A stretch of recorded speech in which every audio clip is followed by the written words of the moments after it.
आदरणीय मित्रों, मैं रामफल मौर्य एडवोकेट सोनीपत आपका नो द लॉ चैनल में हार्दिक अभिनंदन और स्वागत करता हूं।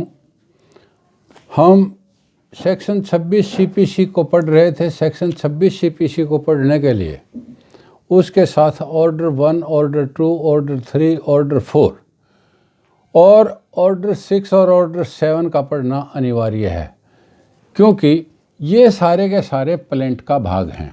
वाद कैसे संस्थित किया जाता है, यानी मुकदमा कैसे दायर किया जाता है और क्या क्या चीज़ें जो है उसके लिए अनिवार्यता है, ये सारी बातें मतलब पढ़ने के लिए और जानने के लिए इन सेक्शंस और इन ऑर्डर्स का पढ़ना ज़रूरी है। यानी इस सेक्शन के साथ इन ऑर्डर्स का पढ़ना ज़रूरी है। आज हम चर्चा करेंगे ऑर्डर 7 के ऊपर। ऑर्डर 7 रूल 1 क्या कहता है कि particulars to be contained in the plaint. Plaint के अंदर जो कंटेंट हैं, पर्टिकुलर्स हैं, वो सारी की सारी जो है उसके अंदर आनी चाहिए। यानी plaint shall contain the following particulars. उसके अंदर कौन कौन सी चीज़ें होंगी मैं आपको ये बताना चाहता हूँ कि इसके अंदर 9 चीज़ें, 9 बातें होनी अनिवार्य हैं, तब जा कर के वाद पूर्ण बनता है। पहला क्या कि उस न्यायालय का नाम जहाँ पर वाद दायर होना है, name of the court in which the suit is to be brought. Number 2, वादी का नाम, वर्णन और निवास स्थान, यानी प्लेंटिफ का सारी की सारी डिस्क्रिप्शन, नाम, प्लेस ऑफ रेजिडेंस, उसका सारा का सारा आना चाहिए। और नंबर 3 बात है कि जहाँ पर अभी निश्चित किया जा सके कि प्रतिवादी का नाम, वर्णन और निवास स्थान क्या है। जिस प्रकार से वादी की डिस्क्रिप्शन, वादी का पता दिया जाता है, उसी प्रकार प्रतिवादी का नाम, वल्दियत, उसकी डिस्क्रिप्शन, रेजिडेंस और वो सारी की सारी चीज़ें जो है दी जानी है उसके अंदर। तो चौथी बात जो है कि जहाँ वादी या प्रतिवादी अवयस्क या विकृत चित्त व्यक्ति है, वहाँ उस भाव का कथन, यानी क्या बोला कि जहाँ पर प्लेंटिफ और डिफेंडेंट या तो नाबालिग है या अनसाउंड माइंड का है, तो वो स्टेटमेंट भी उसके अंदर दी जानी है। और उसके आधार पर यानी माइनर को कैसे स्यू किया जाता है उस नेक्स्ट फ्रेंड के माध्यम से, इसी प्रकार जो है अनसाउंड माइंड वाले आदमी को भी किसी के माध्यम से शू किया जाएगा, यानी नेक्स्ट फ्रेंड के रूप में। तो इस सारी पर्टिकुलर्स को भी उसमें देना है। उसके बाद जो है facts constituting the cause of action when it arose and how and against whom it arose, के वाद हेतु कब पैदा हुआ, कैसे पैदा हुआ, किसके खिलाफ पैदा हुआ, ये सारी बातें जो है उसके अंदर दी जानी हैं। तो अगला है कि the relief which the plaintiff claims, वो अनुतोष जो वादी चाहता है वो उसके अंदर देना होगा। और एक उसके अंदर देना होगा कि कोर्ट की जुरिडिक्शन क्या है और कहाँ पर जो है उस मुकदमे का संज्ञान लिया जा सकता है, ये सारी की सारी अधिकारिता जो है उसके अंदर दिखानी है। उसके बाद अगला जो है, यदि वादी ने कोई सेट ऑफ अनुज्ञात किया है, यानी मतलब मुजरा अनुज्ञात किया है, या अपने दावे का कोई भाग छोड़ दिया है, या ऐसा मुजरा यानी सेट ऑफ की गई या त्यागी गई रकम जो भी है उसका पूर्ण रूप से सारी की सारी डिटेल दी जाएगी। Where the plaintiff has allowed a set off or relinquished a portion of his claim, the amount so allowed or relinquished is to be shown. उसके बाद अगला है a statement of the value of the subject matter of the suit for the purposes of jurisdiction and court fees, यानी न्यायालय fees के प्रयोजन के लिए या न्यायालय का क्षेत्राधिकार के लिए क्या वाद मूल्य है, ऐसा कथन भी उसके अंदर किया जाएगा। इसके अंदर एक टिप्पणी दी गई है, मैं उसके ऊपर थोड़ा सा आपको चर्चा कर देता हूँ कि हम इस बात को टिप्पणी की आवश्यकता नहीं है, क्योंकि ये जो मैंने बातें बताई हिंदी और अंग्रेजी दोनों ही रूपों में आप लोगों को बताई हैं। लेकिन एक Punjab and Haryana high court की अमेंडमेंट है, उस अमेंडमेंट को मैं आपके सामने ला देना चाहूँगा। वो अमेंडमेंट क्या है, ऑर्डर 7 रूल 1 जे जो है एक अमेंडमेंट की गई है, और वो अमेंडमेंट क्या है? A statement to the effect that no suit between the same parties or between parties under whom they are any of them claim litigating on the same grounds has been previously instituted or finally decided by a court of competent jurisdiction or limited jurisdiction, and if so with what results।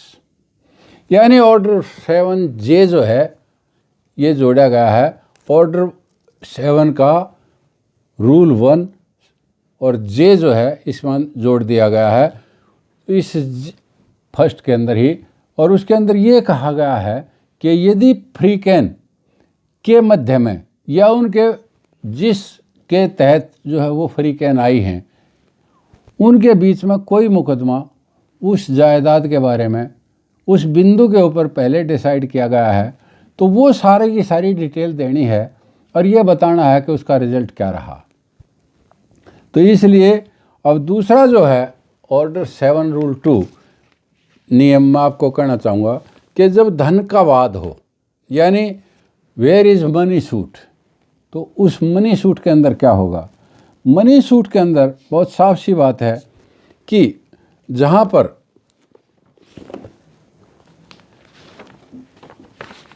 Money suit है उस money suit के अंदर precise amount देना ज़रूरी है, और यदि आपने प्रेसाइज अमाउंट नहीं दिया तो मुकदमा कैसे कोर्ट फीस असेस होगी, कैसे कोर्ट फीस लगाई जाएगी। तो क्या कहता है इसके अंदर, क्या कहा कि where the plaintiff seeks the recovery of money the plaint shall state the precise amount. बस केवल एक ही शब्द को याद रखें, प्रेसाइज अमाउंट जो आप क्लेम कर रहे हैं। But where the plaintiff sue for मीन profit or for an amount which will be found due to him on taking unsettled accounts between him and the defendant, or the movable or the possession of the defendant, or for debts of which the value he cannot alter the exercise of responsible diligence estimate or plaintiff shall state approximately the amount or value sued for। यहाँ पर ये कहता है किंतु जहाँ पर mean profit यानी अंतकालीन लाभ के लिए या ऐसी रकम के लिए जो उसके और प्रतिवादी के बीच हिसाब किए जाने के लिए शुद्ध पाई जाती है, उस या प्रतिवादी के कब्जे में कोई जंगम वस्तु यानी प्रॉपर्टी मूवेबल प्रॉपर्टी है, तो ऐसे ऋण के लिए जिसका मूल्य वह युक्त या तत्परता से भी एस्टिमेट नहीं कर सकता और मुकदमा करना पड़ता है, तो वह उसमें अनुमानित एस्टिमेटेड अमाउंट देगा और उसके आधार पर जो है मुकदमा करेगा। तो इस आधार पर मैं आपको पहली बात ये कहना चाहूँगा कि एक अथॉरिटी 2016 एक apex court judgment 681 supreme court की अथॉरिटी है। केस का नाम है Rashtriya Ispat Nigam limited versus messrs पथेयुसा resources and infra private limited and other. Cause of action के ऊपर है। जैसे मतलब सेक्शन ऑर्डर 7 रूल 1 की बात हम कर रहे थे, उसके अंदर कि cause of action arises when one party asserts and the other denies any right. तो इसको कोज ऑफ एक्शन के ऊपर ये अथॉरिटी मैंने आपको बताई। अब दूसरी अथॉरिटी जो है ना, मैं आपको बताना चाहूँगा आगे जब ये चर्चा करेंगे, अगली जब भी रेलेवेंट टाइम के ऊपर मैं बताता रहूँगा। अब ये जो ऑर्डर 7 रूल 2 है, ये बहुत क्लियर सा है, छोटा सा है, और इसके अंदर बहुत साफ सा कहा गया है कि मनी सूट के अंदर प्रेसाइज अमाउंट जो है आपने बताना है। ये अगर आप असर्टेन नहीं कर सकते तो एस्टिमेटेड अमाउंट के आधार पर मुकदमा करेंगे। अब 7(3) क्या कहता है? Where the subject matter of a suit is immovable property. जहाँ वादी मुकदमा करता है और वाद का विषय वस्तु यानी सब्जेक्ट मैटर इमूवेबल प्रॉपर्टी है, स्थावर संपत्ति है, तो वहाँ पर क्या होगा? Where the subject matter of a suit is immovable property the plaint shall contain a description of the property sufficient to identify it, and in case such property can be identified by boundaries or numbers in the record of the settlement or survey, the appellant shall specify such boundaries or numbers.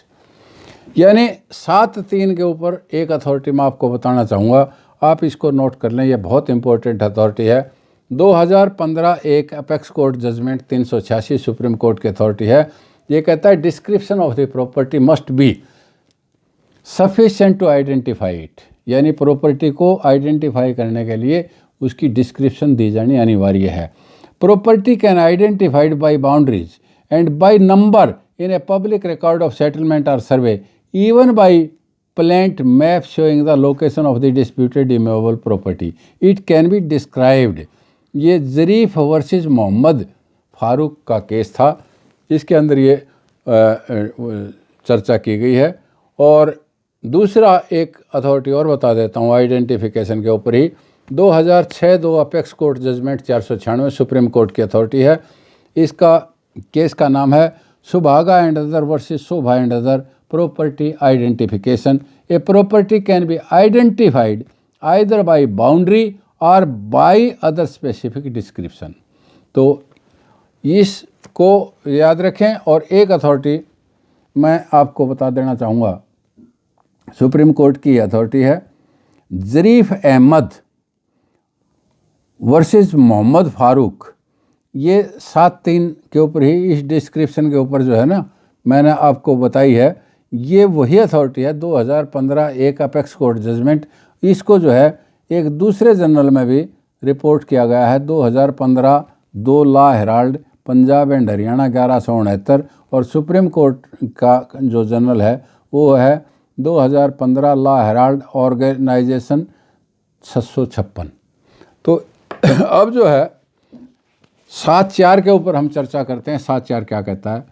When plaintiff sues as representatives, जैसे जब वादी जो है कोई मुकदमा representative character के अंदर करता है, तो plaint will show not only that he has an actual existing interest in the subject matter. तो प्लेंट में ये केवल यही दिखाना जरूरी नहीं है कि उसका इंटरेस्ट उस सब्जेक्ट मैटर में है, but that he has taken the steps, if any, necessary to enable him to institute a suit concerning it. ये क्या कहता है कि जब 4 में कि जब वादी रिप्रेजेंटेटिव कैपेसिटी के अंदर मुकदमा करता है, जहां वाद पत्र में न केवल ये दिखाना होगा कि उसका विषय वस्तु में वास्तविक इंटरेस्ट है, वरना ये भी दिखाना होगा कि उससे संप्रक्त वाद में संस्थित करने के लिए, उसको समर्थ बनाने के लिए आवश्यक कदम वह उठा चुका है। तो defendant's interest and liability to be shown, इसके अंदर ये कहा गया है। तो 7(4) में हम आपको ये बताना चाहूँगा। अब मैं आपको बताना चाहूँगा 7(5) क्या है। 7(5) क्या कहता है कि defendant's interest and liability to be shown, the plaintiff shall show that the defendant is or claims to be interested in subject matter and that he is liable to be called upon to answer the plaintiff's demand. तो plaintiff की क्या demand है, defendant का क्या interest है, उसकी क्या liability है, ये सारी की सारी बात जो है उसके अंदर दावे के अंदर दिखानी पड़ेगी। अगर no prayer against a particular defendant, no relief can be granted against him.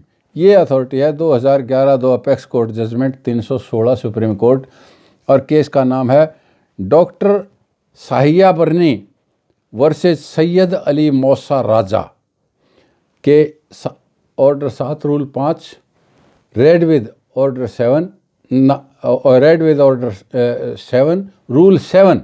इसके अंदर क्या कहा गया है कि no prayer against a particular defendant, no relief can be granted against him. यदि किसी पर्टिकुलर डिफेंडेंट के खिलाफ आपने कोई प्रेयर नहीं की है तो उसके खिलाफ रिलीफ नहीं दिया जा सकता। अब 7 जो है ना, ये बहुत इम्पोर्टेंट रूल है, बहुत इम्पोर्टेंट है। ऑर्डर 7 का रूल 6 आप लोगों ने बहुत से ऐसे वकील होंगे जिन्होंने फॉर द फर्स्ट टाइम जो है इस रूल को सुना होगा। और ये क्या कहता है कि grounds of exemption from limitation law के प्री सीमा विधि से छूट के आधार क्या क्या होंगे। ये कहता है where the suit is instituted after the expiration of the period prescribed by the law of limitation the plaint shall show the ground upon which exemption for such a law is claimed. यहाँ पर इसने कह दिया कि जहाँ limitation की अवधि के बाद किसी मुकदमे को दायर किया जाता है तो वहाँ वाद पत्र में ये दिखाना ज़रूरी है कि जिस पर ऐसी विधि से छूट पाने के लिए उसने दावा किया है कि किस ग्राउंड के ऊपर जो है he is entitled to get the exemption of limitation. अब इसमें एक प्रोवाइडेड दिया है। प्रोवाइडेड क्या है? Provided that the court may permit the plaintiff to claim exemption from the law of limitation on any ground not set out in the plaint if such ground is not inconsistent with the ground set out in the plaint। बहुत important बात है। न्यायालय वादी को वाद में न दिए गए किसी आधार पर भी यदि ऐसा आधार वाद में उपवर्णित आधारों से असंगत नहीं है तो प्री सीमा विधि से छूट का दावा करने की अनुमति दे सकता है। तो मैं आप लोगों को ये बताना चाहता हूँ कि इसके लिए आपको लिमिटेशन एक्ट की सेक्शन 12 से 19 तक जो है ना उन प्रोविजंस को पढ़ना होगा। और वो प्रोविजंस पढ़ने पर आपको ये बात समझ में आ जाएगी कि नियम 6 क्या उपबंध करता है। वो ये उपबंध करता है कि जहाँ वाद की प्री सीमा विधि द्वारा बाधित है वहाँ वादी द्वारा वाद पत्र में छूट के आधारों का प्रदर्शित किया जाना आवश्यक है। तो इस प्रकार से अगला जो है ऑर्डर 7 रूल 7 क्या कहता है? ऑर्डर 7 रूल 7 कहता है relief to be specifically stated कि जो अनुतोष आप लेना चाहते हैं वो जो है स्पष्ट रूप से दिखाया जाना चाहिए। हर वाद पत्र में उस अनुतोष का विनिर्दिष्ट रूप से कथन करना होगा जिसके लिए वादी सामान्यता यानी सिंपली तौर से या अनुकल्पतः इन अल्टरनेट दावा करता है। और ये आवश्यक नहीं होगा कि ऐसा कोई साधारण या अन्य अनुतोष मांगा जाए जो न्यायालय न्याय संगत समझे या जो सर्वदा ही उसी विस्तार तक ऐसे दिया जा सकेगा मानो वो मांगा गया हो। और यही नियम प्रतिवादी द्वारा अपने लिखित कथन में दावा में किए गए किसी अनुतोष को भी लागू होगा। तो ऑर्डर 7 रूल 7 क्या कहता है कि relief to be specifically stated every plaint shall state specifically the relief which the plaintiff claims either simply or in alternative, and it shall not be necessary to ask for general or other relief which may always be given as the court may think just to the same extent as it had been asked for, and the same rule shall apply to any relief claimed by the defendant in his written statement। तो इसके ऊपर मैं आपको authority बताता हूँ। Gurpreet Kaur versus sub post master and other 2013 2 Law Herald Punjab and Haryana 1327। Moulding of relief mandatory relief granted in favour of the plaintiff despite the fact that only permanent injunction was sought. Order 7 rule 7 of the CPC does not prohibit the court from moulding the relief and grant the necessary relief to avoid further litigation. यानी further litigation को avoid करने के लिए न्यायालय को ये हक है कि जहाँ मैंडेटरी रिलीफ मांगा गया था वहाँ पर भी परमानेंट इंजंक्शन का दावा किया गया था वहाँ पर भी मैंडेटरी इंजंक्शन ग्रांट किया जा सकता है। तो इस आधार से मैं आप लोगों को ये कहना चाहता हूँ ऑर्डर 7 बहुत इम्पोर्टेंट है। इसके ऊपर आज हम एक रूल को और करते हैं, उसके बाद बाकी रूल्स को आगे करेंगे। तो इसके ऊपर मैं आपको 1-2 अथॉरिटी बता देना चाहूँगा। वो अथॉरिटी क्या है कि यदि आपने अल्टरनेटिव रिलीफ मांगा है तो ये relief larger than the one claimed in the suit can not be granted. Alternative relief आपने मांगा और जो मतलब मैन अनुतोष जो मांगा है ना वो उससे बढ़कर है तो वो नहीं दिया जाएगा। और इसके ऊपर है राजेंद्र तिवारी वर्सेस वासुदेव प्रसाद की अथॉरिटी है 2002, एक apex court judgment 295 Supreme court की। दूसरी अथॉरिटी मैं आपको ये बताना चाहता हूँ रिलीफ के ऊपर ही, 2009 एक apex court judgment 656 supreme court की अथॉरिटी है। Relief in a civil suit, relief to be granted can be only with reference to the prayer made in the pleading. तो आप इस आधार पर सब्सिक्वेंट कोई बात होगी है, सब्सिक्वेंट इवेंट हो गया है मुकदमे के दौरान या अपील के दौरान हो गया है, तो इसके ऊपर भी मैं आपको एक अथॉरिटी बता देता हूँ कि appeal is continuation of the suit. Appellate court में take into consideration subsequent events with a view to mould the relief. और इसके ऊपर है 2007 एक apex court judgments page 554 supreme court की अथॉरिटी है। और इस अथॉरिटी का नाम है messrs bay berry apartments private limited and others versus Shobha and others. अब मैं आपको उससे अगला रूल बताना चाहूँगा, relief founded on separate grounds where the plaintiff seeks relief in respect of several distinct claims or causes of action founded upon separate and distinct grounds, they shall be stated as far as may be separately and distinctly। इसके ऊपर case law आप note कर सकते हैं, बहुत important case law है supreme court का, Manoharan versus Shivranjan 2014 एक लॉ हेराल्ड सुप्रीम कोर्ट 551। और इसके अंदर ये कहा गया है कि rejection of the suit not to be done due to non-payment of the court fees due to financial difficulty। तो क्या कहा, इसके ऊपर क्या हेल्ड किया गया कि appellate could not pay court fee due to financial difficulty because of which his suit got rejected. He rather deserved more compensate attention from the court of sub-judge in the light of directive principles laid down in Article 39A of the Constitution of India, which is equally applicable to the district judiciary। तो इस आधार से therefore subject to the submission of an affidavit of his income, the court fee of the appellate could have been waived or provided by the district legal services authority instead of rejection of the suit। ये authority इसलिए बहुत important authority है